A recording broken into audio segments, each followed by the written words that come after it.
नमस्कार, जय महाराष्ट्र मित्रांनो. निर्धार कॉम्पिटिटिव्ह हब या यूट्यूब चॅनलमध्ये मी दिनेश गवई तुम्हा सर्वांचे हार्दिक स्वागत करतो. आपण चालू केलेली आहे रेल्वे ग्रुप डी साठी स्पेशल बॅच आणि या बॅचमध्ये आज आपण दुसरा चॅप्टर बघणार आहोत, दशांश अपूर्णांक. ठीक आहे, तर बघा व्यवहारी अपूर्णांकाचा आपण सर्व कन्सेप्ट आणि त्याचे उदाहरणं बघितले. व्यवहारी अपूर्णांकाचे आपले शाब्दिक उदाहरणं बाकी आहेत.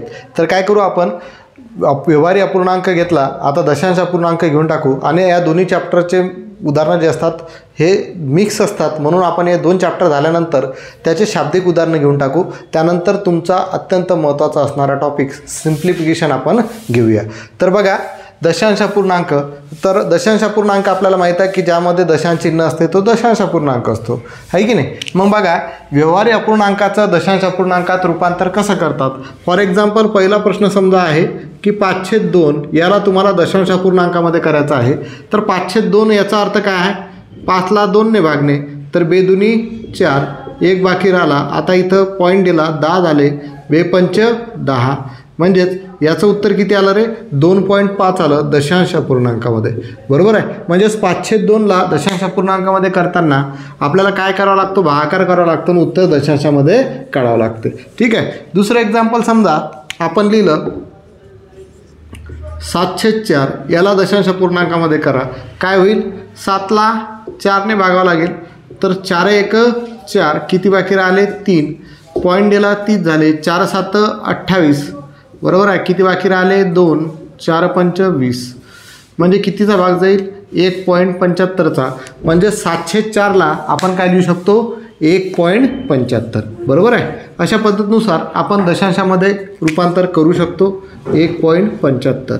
ठीक आहे. आता पुढची पद्धत बघा की जेव्हा तुमचा व्यवहारी अपूर्णांकाचा छेद हा 10च्या रूपामध्ये असेल, म्हणजेच 10, 100, 1000, 10,000 अशा पद्धतीनुसार असेल, तर तिथं त्याचा दशांश अपूर्णांकामध्ये रूपांतर आपण सोप्या पद्धतीनुसार करू शकतो. फॉर एक्झाम्पल 5/10 आहे. ठीक आहे. समजा याचा छेद 10 आहे, पुढे 100 झाला, 1000 झाला, तरीसुद्धा आपल्याला त्याचं करता येईल, तोंडी करता येईल. आता 5/10 आहे, एकावरती किती शून्य आहे, 1 शून्य आहे. एकावरती किती शून्य आहे, 1 शून्य, म्हणून वरचा अंक जसा तसा लिहून टाका 5, आणि याच्यामध्ये एकावरती 1 शून्य आहे, म्हणून उजवीकडून डावीकडे एका स्थळांतर दशांचिन्ह द्या. आता बघा हे पहिलं स्थळ आहे, पहिल्या स्थळांतर दशांचिन्ह येईल, कारण एकावरती 1 शून्य होता आणि पुढे पॉईंट दिला, म्हणजे 5/10चं उत्तर किती भेटलं 0.5. समजा चौथं एक्झाम्पल तुम्हाला असं म्हटलं की 7/100 याला दशांश अपूर्णांकामध्ये लिहा. तर हा 7 पहिले जसा तसा लिहून टाकायचा. इथे एकावरती किती शून्य आहे, 2 शून्य, म्हणजे दशांचिन्ह किती स्थळांतर येईल, 2 स्थळांतर, पण कुठून, उजवीकडून डावीकडे. आता हे झालं पहिलं स्थळ, याच्यामध्ये दुसरं स्थळ नाही म्हणून 0 घ्यायचं आणि दशांचिन्ह आपलं 2 स्थळांतर पाहिजे आणि नंतर 0 घ्या, म्हणजे उत्तर किती आलं 0.07. पाचवं एक्झाम्पल समजा 15/100 आहे. ठीक आहे. एकावरती 2 शून्य आहे, म्हणजे दशांचिन्ह 2 स्थळांतर, हे 15 आहे. पहिलं स्थळ, दुसरं स्थळ, दुसरं स्थळांतर दशांचिन्ह, उत्तर किती येईल 0.15. ठीक आहे. सहावं एक्झाम्पल समजा असं आहे 8.25/10 आहे. 8.25/10. आता ऑलरेडी इथं दशांचिन्ह आलेलं आहे आणि इथं एकावरती 1 शून्य आहे आणि याला परत दशांश अपूर्णांकामध्ये लिहायचं म्हटलं तर कसं करणार, काही नाही आहे. एकावरती 1 शून्य आहे, म्हणजे जिथं दशांचिन्ह आहे तिथून एक घर पुढे, तर दशांचिन्ह इथं आहे म्हणून इथून एक घर पुढे, म्हणजे त्याला पॉईंट काढून लिहून टाकलं तर किती होतील 825. आणि दशांचिन्ह कुठं होतं, इथं होतं, म्हणजे इथं होतं, इथून पासून एक घर पुढे जाईल, इथं येईल, म्हणजे उत्तर किती येईल 0.825. ठीक आहे. सातवं एक्झाम्पल समजा 12.25 घेतले, भागेला 100 केलं. ठीक आहे. एकावरती 2 शून्य, दशांचिन्ह 2 स्थळांतर येईल, पण इथं ऑलरेडी दशांचिन्ह इथं आलेलं आहे, म्हणजे 2 स्थळांतर ऑलरेडी आलेलं आहे. मग काय करायचं, या स्थळापासून अजून 2 घर पुढे घ्या, कारण हे 2 शून्य असल्यामुळे, म्हणजे या स्थळापासून 2 घरं अजून पुढे घेतले, हे पहिलं आणि दुसरं स्थळ, म्हणजे 0.1225 तुमचं उत्तर भेटेल. ठीक आहे. समजून राहिलं, समजत असेल तर व्हिडिओला लाईक करा आणि व्हिडिओला जास्तीत जास्त शेअर करा. ठीक आहे. आठवं एक्झाम्पल तुम्ही सॉल्व करायचं की 15/8 याचं दशांश अपूर्णांकामध्ये रूपांतर किती होईल. नवं एक्झाम्पल तुम्ही सॉल्व करायचं की 18/5 याचं दशांश अपूर्णांकामध्ये रूपांतर किती होईल. 10वं एक्झाम्पल 71.2 छेदामध्ये 100 याचं दशांश अपूर्णांकामध्ये रूपांतर किती होईल. 11वं एक्झाम्पल 1255 भागेला 100 याचं दशांश अपूर्णांकामध्ये रूपांतर किती होईल? 7158 भागेला 1000 याचं दशांश अपूर्णांकामध्ये रूपांतर किती होईल? 4.125 भागेला 10 याचं दशांश अपूर्णांकामध्ये रूपांतर किती होईल? आणि 14व 5.12/100 1000 याचा दशांश अपूर्णांकामध्ये रूपांतर किती होईल? हे तुम्ही सॉल्व करायचे आहेत आणि त्याचं उत्तर तुम्हाला कमेंट बॉक्समध्ये सांगायचं. आता आपण बघितलं की व्यवहारी अपूर्णांकाचे दशांश अपूर्णांकात रूपांतर कसं करायचं. आता आपण उलटं जाऊ, दशांश अपूर्णांकाचं व्यवहारी अपूर्णांकात रूपांतर कसं करायचं ते बघूया. ठीक आहे, कंटिन्युअसमध्ये राहूया. ठीक आहे,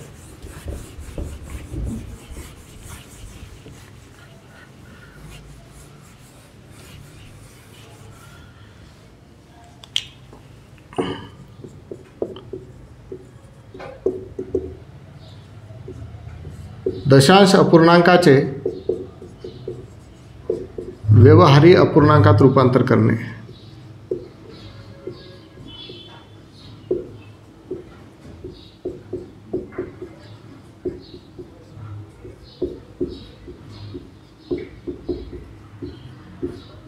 ठीक आहे, इझी पद्धतीनुसार करून घेऊ.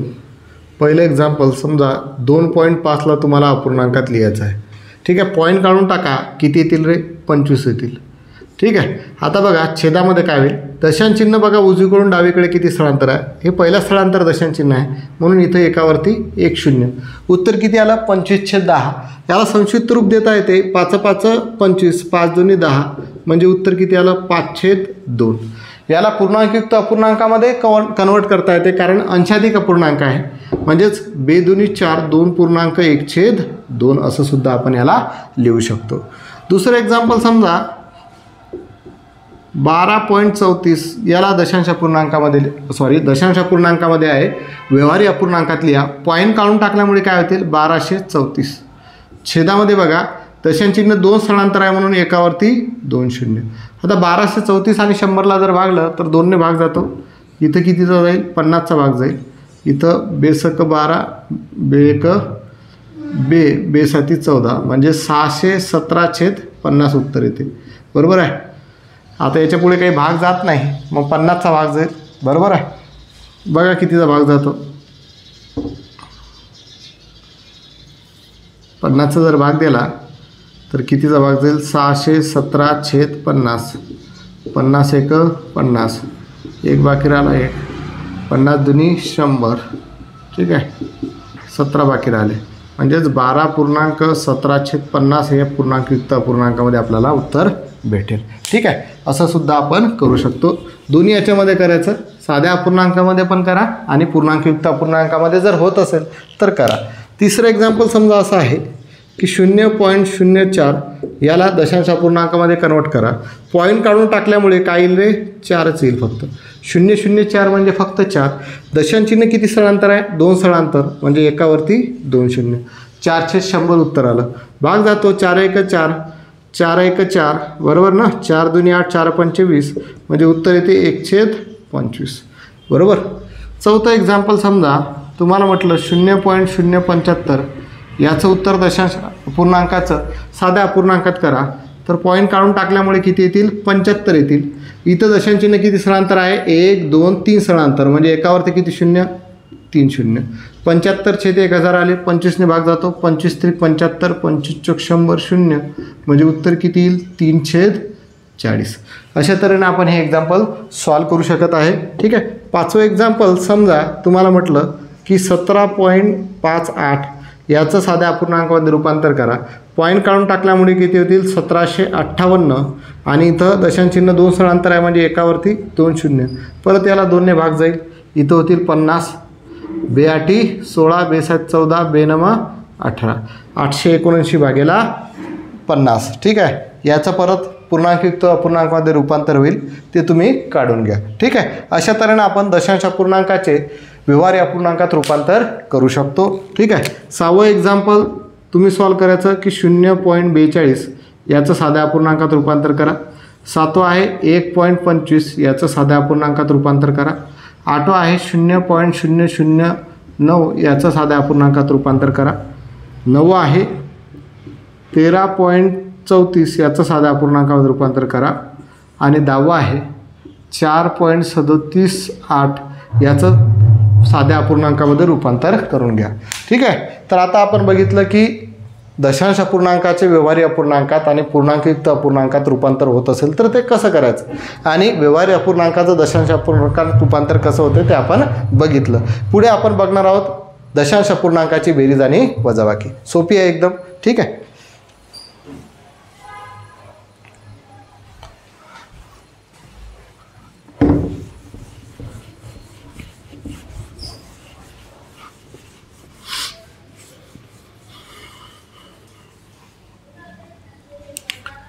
बघा पहिले एक्झाम्पल मी घेतो। 12.25 अधिक 35.18 याची बेरीज करायची आहे। ठीक आहे, तर बेरीज करताना फक्त दशांश चिन्ह एकाखाली एक आलं पाहिजे असं लिहायचं। 12.25 अधिक 35.18 आलं दशांश चिन्ह एकाखाली एक। मग जशी बेरीज करतात तसं करायचं। 5 अधिक 8 13 हा आला 1, 2 आणि 1 3 आणि 1 4 हे झाले 43, 2 अधिक 5 झाले 7, 3 आणि 1 4 पॉईंटशी पॉईंट म्हणजे उत्तर किती आलं 47.43। दुसरं एक्झाम्पल समजा असं आहे 385.5 अधिक 12.87 तर कसं सॉल्व करणार। 385.5 लिहिले, दशांश चिन्हाखाली दशांश चिन्ह आलं पाहिजे तर हे असं लिहू शकतो 12.87। इथं काही नाही म्हणून 0, इथं काही नाही म्हणून 0, बेरीज आहे म्हणून बेरीज करा। 7शी 7 8 5 13शी 3 पॉईंटशी पॉईंट।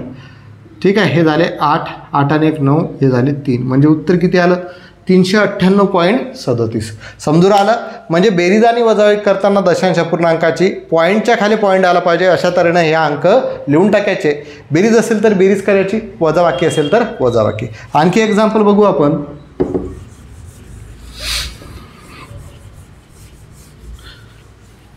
बघा तिसरं एक्झाम्पल समजा मी म्हटलं की 525 अधिक 12.37 आहेत, 378 आहेत, याचं कसं करणार। तर बघा 525मध्ये पॉईंट नाही आहे, मग 525 नंतर पॉईंट द्या आणि 0 घ्या। ठीक आहे, चाललं। आता हे 12.378 आहेत तर याला काय लिहिता येईल 12.378। इथं काही नाही म्हणून 0, इथं काही नाही म्हणून 0, इथं काही नाही म्हणून 0, बेरीज आहे म्हणून बेरीज 8 7 3 पॉईंट 5 आणि 2 7, 2 अधिक 1 3 आणि 5शी 5 म्हणजे किती झालं 537.378। ठीक आहे, म्हणजे पॉईंट नसेल तर पॉईंट देऊन 0 आपण घेऊ शकतो। ठीक आहे, चौथं एक्झाम्पल समजा 823.12 वजा 125.13 तर याचं कसं करणार। दशांश चिन्ह एकाखाली एक आलं पाहिजे। 823.12 वजा 125.13, 2तून 3 ने जात इथं झाले 0 हे झाले 12, 12तून 3 गेले 18 आले, 0तून 1 ने जात झाले 2 हे झाले किती झाले 10, 10तून 1 गेले किती राहिले 9। ठीक आहे, 2तून 5 ने जात परत 1 इथे झाले 12, इथे झाले 7, 1तून 2 ने जात हे किती 7 आणि हे झाले 11, 11तून 2 गेले 9। ठीक आहे, 7तून 1 गेले किती राहिले 6 म्हणजे उत्तर किती आलं 697.98, 697.98। ठीक आहे, अशा तऱ्हेने आपण ही वजाबाकी करू शकतो। ठीक आहे, पुढचा प्रश्न बघूया आपण।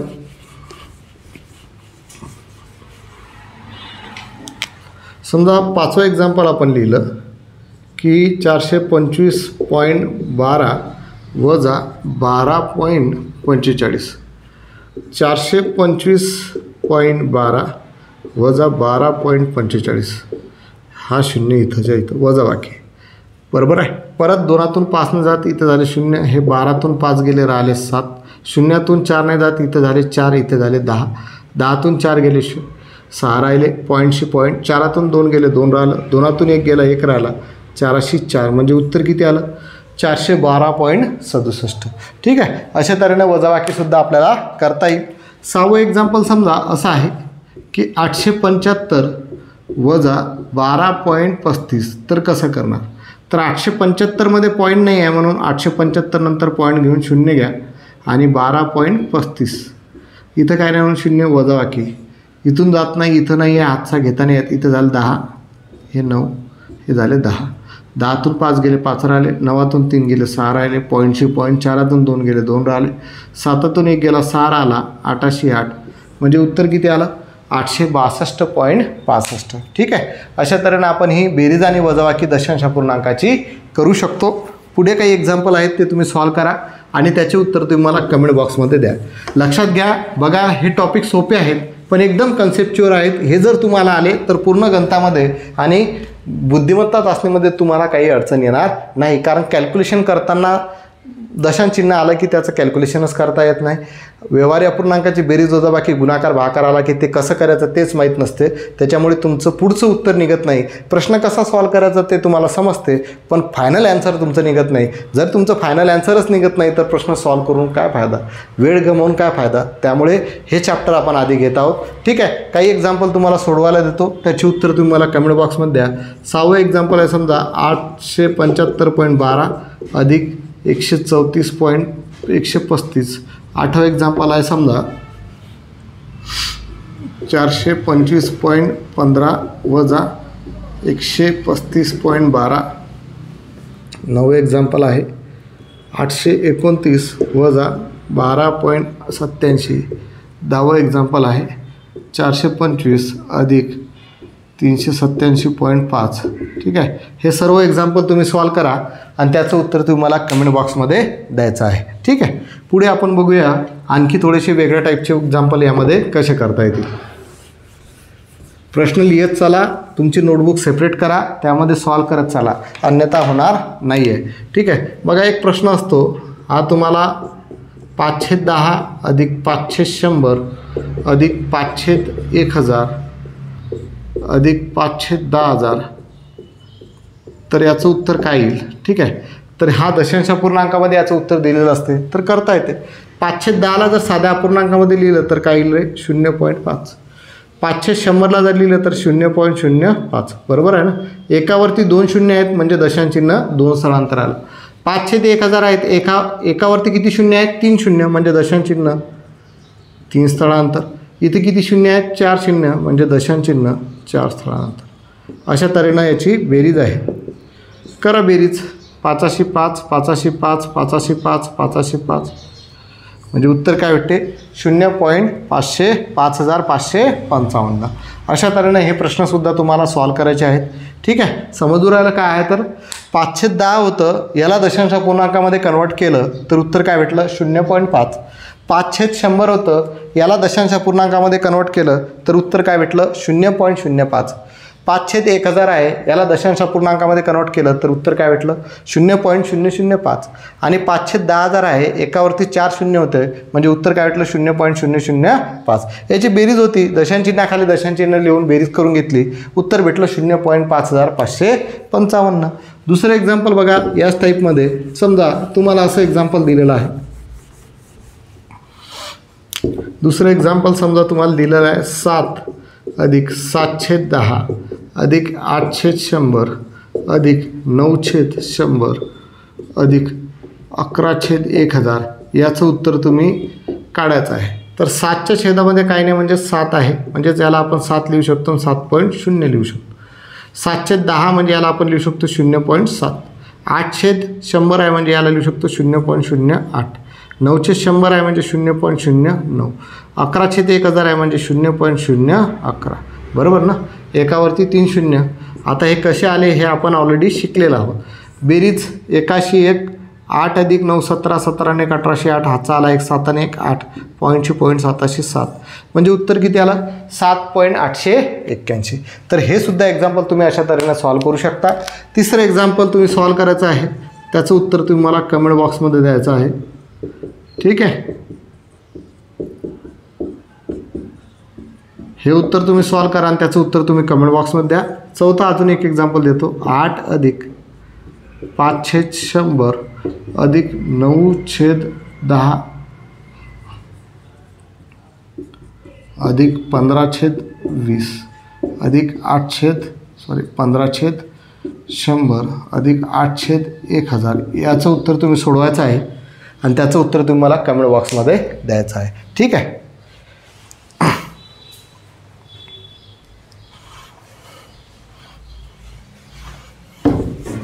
पुढे बघूया आपण व्यवहारी अपूर्णांकाचा गुणाकार. खूप सोपी आहे, काही जास्त दिमाग लावायची गरज नाही. म्हणजे आपल्याला उद्या आपल्याला दुसरं फक्त भागाकार राहून जातो, सॉरी व्यवहारी अपूर्णांकाचा नाही तर दशांश अपूर्णांकाचा गुणाकार.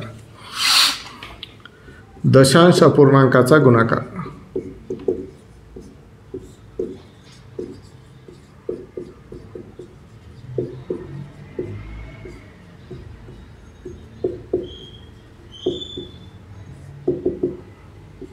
ठीक आहे, इझी आहे. समजा 5.2 गुणेला 0.5 केलं तर गुणाकार करताना पॉईंट काढून टाका आणि गुणाकार करून घ्या. आता पॉईंट काढल्यामुळे इथे किती होतील 52 आणि इथे किती होतील 5. 5 दूनी 10, 0 हातचा आला 1, 5 5 25 आणि 1 26, किती आलं 260 उत्तर आलं. आता पुढे पॉईंट कसा द्यायचा, इथं दशांश चिन्ह एका स्थळांतर आणि इथं एका स्थळांतर, म्हणजे एकन एक किती स्थळ झाले 2 स्थळांतर, इथं एक आणि इथं एक 2 स्थळांतर पॉईंट द्यावं लागेल, म्हणजे उत्तर येईल 2.60. दुसरं एक्झाम्पल आहे 1.5 गुणेला 0.003. पॉईंट काढून टाकला तर किती भेटतील 15, इथं पॉईंट काढून टाकला तर किती भेटतील 3, 15 त्रिक 45. इथं दशांश चिन्ह एका स्थळांतर, इथं 1 2 3 स्थळांतर, म्हणजे इथले 3 स्थळ आणि इथलं एक, टोटल किती 4 स्थळांतर पॉईंट द्यावं लागेल, म्हणजे 45 आहेत. हे पहिलं स्थळ, हे दुसरं स्थळ, हे तिसरं स्थळ, हे चौथं स्थळ, चौथ्या स्थळांतर पॉईंट द्यायचा आहे, म्हणजे उत्तर येईल 0.0045. तिसरं एक्झाम्पल समजा 0.5 गुणेला 0.05 गुणेला 0.005. काय 5 गुणेला 5 गुणेला 5, म्हणजे 5चा घन किती असतो 125. इथं एक स्थळ, इथं 2 स्थळ, म्हणजे 2 आणि 1 3, आणि इथले 3 स्थळ, म्हणजे किती झाले 6 स्थळांतर पॉईंट द्यावं लागेल. तर हे पहिलं दुसरं तिसरं स्थळ, चौथं स्थळ, 5वं स्थळ, 6वं स्थळ, इथं पॉईंट येईल, नंतर 0 येईल, म्हणजे उत्तर काय भेटेल 0.0000125. म्हणजे गुणाकार करताना सरळ सरळ पॉईंट काढून गुणाकार करून टाकायचा, आणि उदाहरणामध्ये जेवढे दशांश चिन्ह आहेत तेवढ्या अंकानंतर आपल्याला पॉईंट द्यायचा. झालं. चौथं एक्झाम्पल समजा 0.8 गुणेला 1.5 आहेत. ठीक आहे, काय करावं लागेल 8 गुणेला 15, किती झाले 15 8 120, बरोबर. इथे एक स्थळांतर, इथे एक स्थळांतर, टोटल 2 स्थळांतर पॉईंट, पहिलं आणि दुसरं, म्हणजे उत्तर किती येईल 1.20. अशा तऱ्हेने या गोष्टी आहेत. तर व्यवहार दशांश अपूर्णांकाचा गुणाकार करताना सरळ सरळ पॉईंट काढून टाकायचा आणि पॉईंट काढून टाकून गुणाकार करून घ्यायचा. गुणाकार केल्यानंतर उदाहरणामध्ये जे आपल्याला अंक दिलेले आहेत त्यामध्ये दशांश चिन्ह किती स्थळांतर आहे, इथे 1 आणि इथे 1, म्हणजे 2 स्थळांतर इथं पॉईंट आला, इथं 1 आणि इथं 3, म्हणजे 4 स्थळांतर इथं पॉईंट येईल, इथे 1, इथं 2 आणि इथं 3, म्हणजे 3 आणि 2 5 आणि 1 6 स्थळांतर पॉईंट येईल, इथे 1 आणि इथे 1, इथं 2 स्थळांतर, म्हणजे गुणाकार करताना एकूण स्थळांतर पॉईंट आपल्याला द्यावं लागेल. अशा तऱ्हेने आपण दशांश अपूर्णांकाचा गुणाकार करू शकतो. काही एक्झाम्पल तुम्ही सॉल्व करा, त्याची उत्तर तुम्हाला कमेंट बॉक्समध्ये द्या. 1.2 गुणेला 1.2 गुणेला 0.12 याचं उत्तर तुम्ही कमेंट बॉक्समध्ये सांगा. 6वं एक्झाम्पल घ्या, समजा 8.5 गुणेला 0.0003 याचं उत्तर कमेंट बॉक्समध्ये सांगा. 7वं एक्झाम्पल आहे 12.5 गुणेला 0.004 याचं उत्तर कमेंट बॉक्समध्ये सांगा. 8वं आहे 0.2 गुणेला 0.02 गुणेला 0.002 याचं उत्तर कमेंट बॉक्समध्ये सांगा. ठीक आहे, तर अशा तऱ्हेने हा दशांश अपूर्णांकाचा गुणाकार झाला. पुढे आपल्याला बघायचा आहे दशांश अपूर्णांकाचा भागाकार. तो आपण पुढच्या लेक्चरमध्ये बघूया उद्या, नाही तर तुम्हाला थोडंसं जमलिंग होईल. उद्या आपण दशांश अपूर्णांकाचा भागाकार संपला की तुमचं जवळपास बघा, आता आपण सुरुवातीला आपल्या या पेड बॅचमध्ये आपलं पहिलं चॅप्टर आपण व्यवहारी अपूर्णांक चालू केलं, नंतर दशांश अपूर्णांक. तर आपण याच्या अगोदर जे आपण यूट्यूबला लेक्चर टाकले होते त्यामध्ये मी तुमचं नंबर सिस्टम घेतलेलं आहे, लसाई मसाई घेतलेलं आहे ना. हे 2 चॅप्टर तुमचे घेतले होते. त्याचबरोबर व्यवहारी घेतलं होतं, त्याच्यानंतर काळकाम वेग घेतलं होतं, त्रिकोणमिती घेतलं होतं. ते चॅप्टरची पण रिव्हिजन करत चला. म्हणजे सध्या मी काय करत आहे, सध्या तुमचं हे बेसिक झाल्यानंतर मी जे आता चॅप्टर यूट्यूबला आपले घेतलेले नाहीत ते पहिले घेतो, त्यानंतर नंबर सिस्टीमसुद्धा मी परत घेईल, त्यानंतर वेगवेगळे अंतरसुद्धा परत घेईल, त्रिकोणमितीसुद्धा परत घेईल, लसाई मसाईसुद्धा परत घेईल. हे सर्व चॅप्टर मी नंतर रिपीट करेल. पण सध्या आपल्याला सिलेबस लवकर कंप्लीट व्हायसाठी आणि तुमची कन्सेप्ट क्लिअर होण्यासाठी जोपर्यंत आपलं या गोष्टी होत नाही तोपर्यंत आपण जे पहिले लेक्चर झालेले आहेत ते नंतर शेवटी घेऊया. समजलं काय गोष्टी आहेत तर? ठीक आहे, तर आजच्या लेक्चरमध्ये इथंच थांबूया. जर व्हिडिओ आवडला असेल, लेक्चर जर आवडलं असेल तर नक्कीच या लेक्चरला लाईक करा, व्हिडिओला शेअर करा आणि निर्धार कॉम्पिटिटिव्ह हब यूट्यूब चॅनलला सबस्क्राईब करा. धन्यवाद. जय महाराष्ट्र.